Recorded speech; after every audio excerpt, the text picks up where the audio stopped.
WHO-ൽ നിന്നും അമേരിക്ക പിന്മാറിയത് ഏറ്റവും വിഷമം കാണിക്കുന്നത് ഈ ഹമാസിൻ്റെ ആൾക്കാരാണ്. അതിൻ്റെ നേതാക്കൾ പല ഇൻ്റർനാഷണൽ ഔട്ട്ലെറ്റിനോടും, അതായത് ദോഹയിൽ വെച്ച് നടത്തിയ ഈ പ്രസ്താവനയിൽ വളരെ ദുഃഖം രേഖപ്പെടുത്തിയിരിക്കുകയാണ്. എത്ര ദുഃഖം രേഖപ്പെടുത്താൻ കാരണം? അവർ പറഞ്ഞു, ഞങ്ങൾക്ക് ആഹാരം കിട്ടത്തില്ല, ഞങ്ങൾക്ക് അത് കിട്ടത്തില്ല. ഈ ആഹാരമൊക്കെ കിട്ടുന്ന പ്രശ്നമൊക്കെ അവിടെ നിൽക്കട്ടെ. എത്ര ദുഃഖം രേഖപ്പെടുത്താനുള്ള റീസൺ നിങ്ങൾക്കറിയാം. അതൊക്കെ പല ഇസ്രായേലി പത്രം, ഇൻ്റർനാഷണൽ പത്രങ്ങളൊക്കെ അത് കൃത്യമായിട്ട് റിപ്പോർട്ട് ചെയ്യാൻ തുടങ്ങി. അതായത് 7000-ൽ പരം ഹമാസിൻ്റെ തീവ്രവാദികൾ, അതായത് പക്ക ട്രെയിൻഡ് ഹമാസ് തീവ്രവാദികൾ, ഇവരെല്ലാം ഈ WHO-യുടെ വോളണ്ടിയേഴ്സ് ആയിരുന്നു.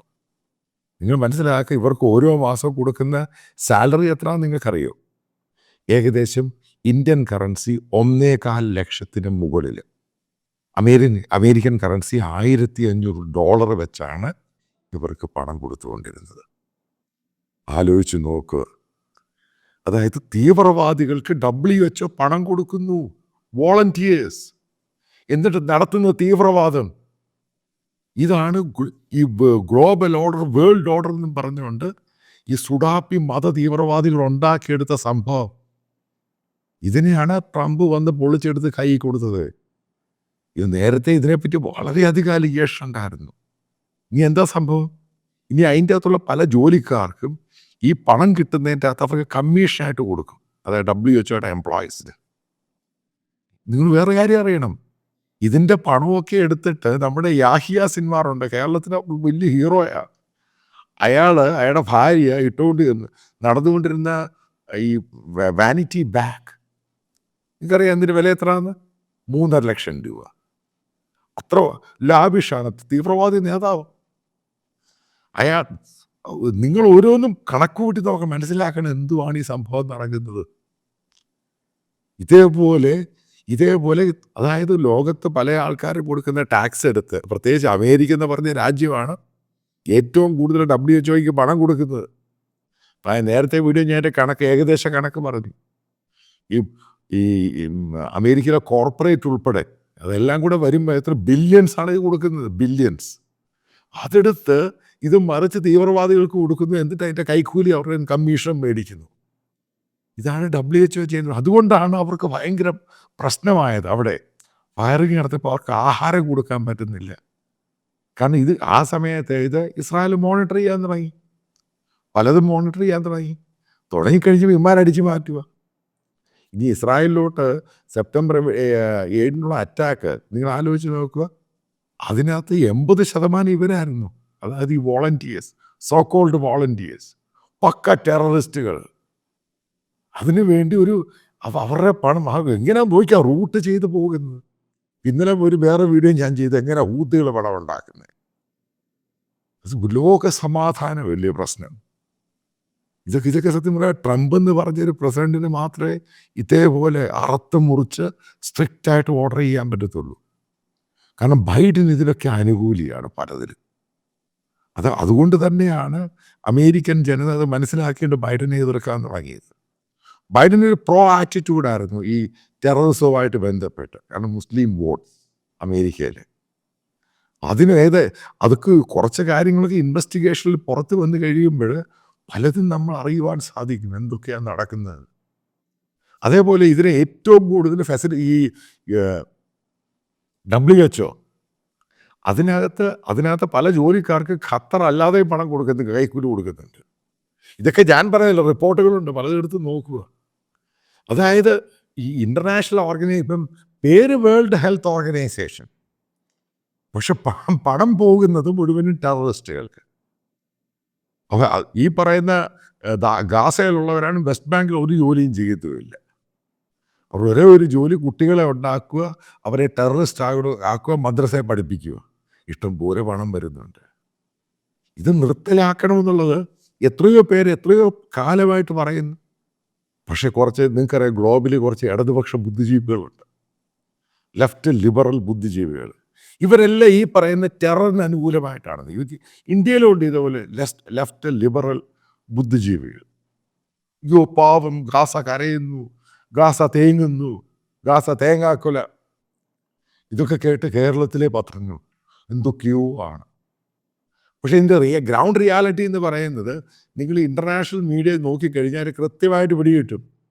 ഇത് മുഴുവനും കബളിപ്പീരാണ്, കൈക്കൂലി അഴിമതിയും മാത്രമാണ്. ഇപ്പോൾ WHO പല ഒഫീഷ്യൽസ് ഭയങ്കരമായിട്ട് ഞെട്ടലുളവാക്കി. എന്തിനാ ഞൊട്ടുന്നേ? എന്ത് കോൺട്രിബ്യൂട്ടാണ് ചെയ്തത്? ഈ ലോകത്തിന് കോൺട്രിബ്യൂട്ട് ചെയ്യണം, അതാണ് WHO ഏറ്റവും വലിയ സംഭവം. ചില പട്ടിണി രാജ്യങ്ങളുണ്ട്, ഉണ്ടോ? സത്യമാണ്. പൂവറായിട്ടുള്ള കൺട്രി ഉണ്ട്. അതിനെ ഇവർ മറ്റുള്ള പല രീതിയിൽ രാജ്യങ്ങൾക്ക് അതിനെ ഹെൽപ്പ് ചെയ്യാൻ സാധിക്കും. ഇന്ത്യ എത്രയോ രാജ്യങ്ങൾക്ക് ഹെൽപ്പ് ചെയ്യുന്നു. അതിന് ഈ WHO സൈഡ് വെച്ചാണ് ചെയ്യുന്നത്. നേരിട്ടാണ് ഹെൽപ്പ് ചെയ്യുന്നത്. ഇന്ത്യൻ ഡിസാസ്റ്റർ ഉണ്ടാണെങ്കിൽ മറ്റു പലതാണെങ്കിലും ഇന്ത്യ നേരിട്ട് അവിടെ പോയി ചെയ്യുന്നുണ്ട്. അമേരിക്കയും ചെയ്യുന്നുണ്ട്. എന്തുവാണ് ഈ പുല്ല് വെച്ചുകൊണ്ടിരിക്കുന്നത്? ഇതേപോലെ മറ്റൊരു ഓർഗനൈസേഷനാണ് യുണൈറ്റഡ് ജനറൽ അസംബ്ലി അവിടെ നിൽക്കട്ടെ. അതിൻ്റെയൊക്കെ ആവശ്യമുണ്ടെന്ന് നോക്കേണ്ട ആവശ്യമിരിക്കുന്നു. കാരണം അതിനകത്ത് മുഴുവൻ ടെറർ അനുകൂലമായിട്ടാണ് ആൾക്കാർ മുഴുവൻ പെരുമാറുന്നത്. അതായത് ടെറർ ലോകത്തിന് വേണ്ടിയുള്ള ഒരു നിലനിൽപ്പായിട്ട് ഇങ്ങനെയുള്ള പ്ലാറ്റ്ഫോം ഉപയോഗിക്കുന്നു. അതിപ്പം പുതിയ സംഭവങ്ങളൊക്കെ വരുന്നത് അതിനകത്തുള്ള നല്ലൊരു ശതമാനം ഒഫീഷ്യൽസും ഹൈലി കറപ്റ്റഡാണ്. അതായത് ശരിക്കും കറപ്റ്റഡാണ്. ഇതിനകത്തൊക്കെ പല സുഡാപ്പികളും കയറി പോയിട്ടുണ്ട്. എൻ്റെ അഭിപ്രായത്തിൽ പുല്ലെല്ലാവരും ദൂരെ കളയണം. എന്താ ഇതിൻ്റെയൊക്കെ ആവശ്യം? ഇനി ലോകത്ത് ഒരു വേൾഡ് വാർക്കും വരാൻ പോകുന്നൊന്നുമില്ല. അതായത് പല രാജ്യങ്ങൾക്കും പല ഫോറങ്ങൾ അഭിപ്രായം പറയാം. പക്ഷെ ഇങ്ങനൊരു ഫോറം വെച്ചിട്ട് ടെററിസ്റ്റുകൾക്ക് വേണ്ടി മാത്രം, അവർക്ക് അനുകൂലമായിട്ട് വേണ്ടി മാത്രം ചില രാജ്യങ്ങളെ വെച്ചിട്ടുണ്ട്. അവരനുകൂലമായിട്ട് പറയുന്നു, അത് പെട്ടെന്ന് റിപ്പോർട്ട് ചെയ്യുന്നു. അതേപോലെ ഇൻ്റർനാഷണൽ കോർട്ട് ICJ, ആ പുല്ലിൻ്റെയൊക്കെ ആവശ്യം എന്തോ? ദൂരെ അമേരിക്ക ബാൻ ചെയ്യുക, അമേരിക്ക അതിനെ സാങ്ഷൻ കൊടുത്തു കഴിയുമ്പോൾ ആ സാധനം തീർന്നു. അതുപോലെ വേൾഡ് ഹെൽത്ത് ഓർഗനൈസേഷൻ, നിങ്ങൾ മനസ്സിലാക്കുക വേറെ സംഭവമുണ്ട്. ഈ വേൾഡ് ഹെൽത്ത് ഓർഗനൈസേഷൻ്റെ അമേരിക്ക കഴിഞ്ഞ് ഏറ്റവും കൂടുതൽ ഫണ്ട് ചെയ്യുന്നത് ജർമ്മനി. ഇപ്പം ജർമ്മനിയിൽ അവിടുത്തെ ഓൾട്ടർനേറ്റീവ് ഫോർ ജർമ്മനി AfD, ഈ പാർട്ടി വല്ല അധികാരത്തിൽ വരുവാണെങ്കിൽ, കാരണം അതിതീവ്രമായ റൈറ്റ് വിങ്, അവരും ഈ സംഭവം എടുത്ത് കട്ട് ചെയ്യും. ഇപ്പോൾ ഫ്രാൻസ് കട്ട് ചെയ്യും, മറ്റുള്ള രാജ്യങ്ങൾ കട്ട് ചെയ്യും. പിന്നെ ഈ യുണൈറ്റഡ് നേഷൻ വലിയ പ്രാധാന്യം ഉണ്ടാവത്തില്ല. പിന്നെ എന്തു കോപ്പ് പ്രാധാന്യം? ആരാ പിന്നെ ഇതിന് പണം വേണം. ഈ പറയുന്ന ഖത്തറിനൊന്നും ഇത്രമാത്രം ഒരു ഇൻവെസ്റ്റ് ചെയ്യാൻ പൈസയൊന്നുമില്ല. ഈ ചുമ്മാ ഇവിടുത്തെ സുഡാപ്പുകൾ പറയുമല്ലയോ. ഖത്തർ ഈസ് ഇൻ ഫിനാൻഷ്യൽ ക്രൈസിസിലാണ് ഖത്തർ. പല ബില്ലുകളും മാറുന്നില്ല, പല കോൺട്രാക്ടേഴ്സും വിട്ടുപോകുന്നുണ്ട്. അവരുടെ ഗ്ലോബൽ കൺസൾട്ടൻറ്റ് പലരും വിട്ടുപോകുന്നുണ്ട് പലതിലും. കാരണം ഇതുപോലെ തീവ്രവാദികൾക്ക് പണം കൊടുക്കുകയാണ്. പഴയ പോലെ ഖത്തറിന് ഇപ്പോൾ അക്സെപ്റ്റൻസ് കിട്ടുന്നില്ല. അതിപ്പോൾ ലണ്ടനിൽ പോയി ഇൻവെസ്റ്റ് ചെയ്യാൻ പോകുന്നു, അവിടെ പോയി ഇൻവെസ്റ്റ് ചെയ്യാൻ പോകുന്നു. ഇതൊക്കെ അവിടെ ഉണ്ട്. ഓരോ ഗിമിക്സ് ഉണ്ടാക്കി വെക്കുന്ന രീതി മാത്രമേ ഉള്ളൂ. അതായത് ഇനിയും വരാൻ പോകുന്ന സമയത്ത്, അതായത് ഫ്രാൻസിൽ പോലും ഇലക്ഷൻ വരാൻ പോവാണ്, ജർമ്മനിയിൽ ഇലക്ഷൻ വരാൻ പോവാണ്, മറ്റു പല രാജ്യങ്ങൾ ഇൻക്ലൂഡിങ് ഡച്ച്, ഈ രാജ്യങ്ങളെല്ലാം ഈ സാധനം, ഈ യുണൈറ്റഡ് നേഷൻ്റെ ഓരോ വിങ്ങുകൾ, WHO അത് ഇത് ചള്ളു ചവറ്, ഇത് വിഡ്രോ ചെയ്ത് കഴിഞ്ഞാൽ ഈ സാധനം ഇല്ലാതായി. എൻ്റെ അഭിപ്രായത്തിൽ ഇല്ലാതാകുന്നതാണ് നല്ലത്. കാരണം ഹൈലി കറപ്റ്റഡാണ് ഈ സാധനം. അതിഭയങ്കരമായ പണമാണ് ഓരോ കൺസൾട്ടൻസിക്കും അതിന് ഇവർക്ക് ഈടാക്കുന്നത്. ഈ പുല്ലിൻ്റെ ആവശ്യം എന്ത്? ഇതിൻ്റെ പ്രയോജനം കിട്ടുന്ന തീവ്രവാദികൾക്ക്, തീവ്ര രാജ്യങ്ങൾക്കും.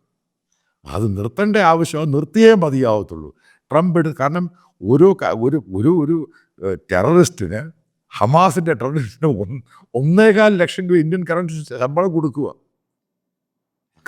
അതൊക്കെ ബേസിക്കലി ഇതൊക്കെ പുറത്തു കൊണ്ടുവരുന്ന ഇസ്രായേലാണെങ്കിൽ അമേരിക്കയാണെങ്കിൽ കറക്റ്റ് നടപടിയാണ് എടുത്തിരിക്കുന്നത്. എല്ലാ രാജ്യങ്ങളും അത് ഫോളോ ചെയ്യും. അതോടുകൂടി കുറച്ചങ്ങ് ഇല്ലാതാവും. ഇത് ലോകത്തിൻ്റെ ആവശ്യം തന്നെയാണ്.